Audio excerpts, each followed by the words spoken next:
Now, if you didn't catch the story on Sunday night about Lotte Dan, no doubt you have heard about it probably on Monday morning around the water cooler. The high-functioning mother of three is drinking, beyond her control. So she shared her very personal story with TV1's Sunday programme. Couldn't wait for 5 o'clock.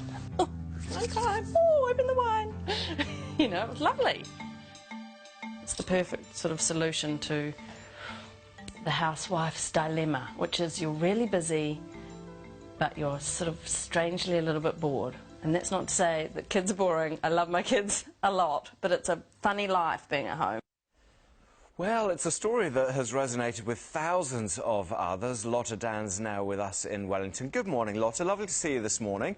Good morning, Rawdon. The reason why we wanted to chat to you just, a day after the day after is because we wanted to get a sense of what sort of response you'd had to what was a phenomenally brave thing to do, to tell such a personal and difficult story on national telly. So, I mean, what has happened in the last sort of 36 hours?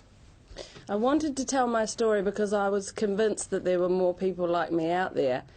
And I was sitting on the sofa with my mum after the show had aired, and we were calming down, because we were being so nervous, and we thought, Libby's done a good job here, it's good, it's good. And my phone started, with the text messages from friends, and that was lovely, and it was going ding-a-ling with emails from friends and family, and that was lovely. And then it started making this other noise I wasn't so familiar with, which was kind of a dong, which was my Gmail, which is my Mrs. D is going without Gmail. It's the one on my blog. And it just started going dung, dung, dung, dung, dung. I mean, it was intense. It was just email after email after email from strangers saying, I'm just like you. It was, it was overwhelming, heartbreaking, heartwarming, amazing. Were they all people, were they mainly women? I think so, yeah, they were definitely mainly women. There are a lot of men and a lot of sort of family supporters of people who are drinking, but a lot of just, I'm just like you, just like you. This is the thing, Lotte, when I was watching the story, I was thinking about friends, I was maybe thinking about my own situation to an extent. Who knows how many people were watching that thinking, well, hold on, this is how I drink. Yeah, I think that's why it's so powerful, because it's ordinary. I mean, I'm very ordinary. It didn't look like a problem. No one would have known. I was fine from the outside. I was running my life. Everything was fine. Even Corin took a little bit of convincing. But I knew what was in my head, and I knew how dysfunctional it was. And thankfully, the side of my brain that was saying this is dysfunctional was overriding the side of my brain going, drink, drink, drink, it's fine.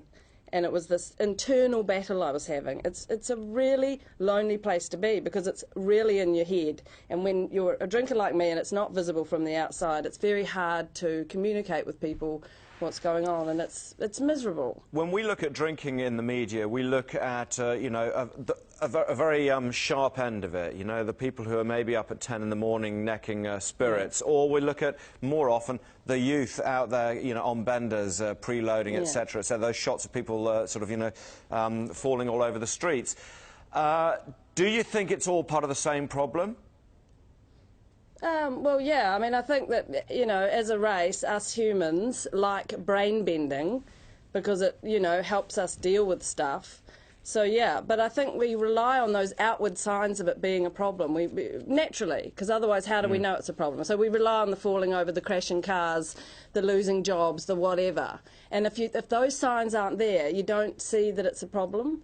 You've gone so fast from being the person who's almost sought out help, although it's been self-help, I guess, with you, to the one who's now giving help. Is that why you basically decided to share this publicly? It was a case that there have got to be thousands of people who are thinking what I'm thinking, but just need a bit of help, or was it to try and build up a community? I did not do this by myself. I mean, that's the thing. It wasn't self-help. Yes, I'd sort of set out to do it on my own, but very quickly I found amazing support on the internet. I mean, the community that grew up around my blog, which I intended to be a private journal, I had no idea people would read it. The community that grew up, the comments that came in, the people helping and supporting me was unbelievable. And that's what I want people to know. You can climb into it now. You can go to my blog and there's hundreds of other blogs of people around the world writing about their own struggles, and you can read them, you can communicate with them. If I'm not your lamplighter, like I'm not your person that's going to show you the way, there'll be someone that works for you, an older person, a professional person, you know, whatever. Lotte, I want to ask you, does it amaze you that you say, even now, I don't drink and I never will? Does it also scare you a little bit, such a line in the sand? No, not in the slightest. I mean, this is the thing. I So you don't miss realise it? now that all of my thinking around alcohol, that it was the only way to have fun, that it was a necessary part of life, is bollocks. Like, you can live and have a great life in recovery, which is what I am, and never touch it. I don't miss it in the slightest, and I really honestly mean that. I didn't want to be a miserable non-drinker for the rest of my life. I couldn't bear the thought. So I really worked, and that's what I tried to articulate in the book, on retraining my brain so that I didn't feel like I was missing out, and I don't. I'm not. Amazing. Lotte, thank you so much for sharing your story with us. Much appreciated. That's Lotte Dan. By the way, you don't have to look at Lotte's blog if you need advice. Here's the plug for you, Lotte.